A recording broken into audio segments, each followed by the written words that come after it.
Ayan guys, labas na yung mantika niya. Hindi tayo gumamit ng oil. So lagyan natin yung bawang. Ayan.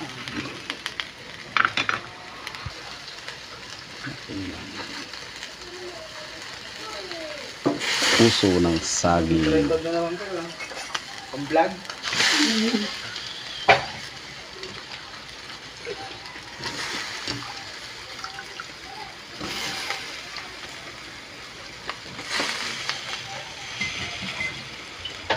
Tapos na isa, may light ulit sila.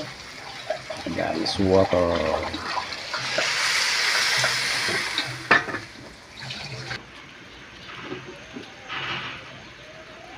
Konting patis guys. Ayan.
Ayan, ito na guys. Ayan.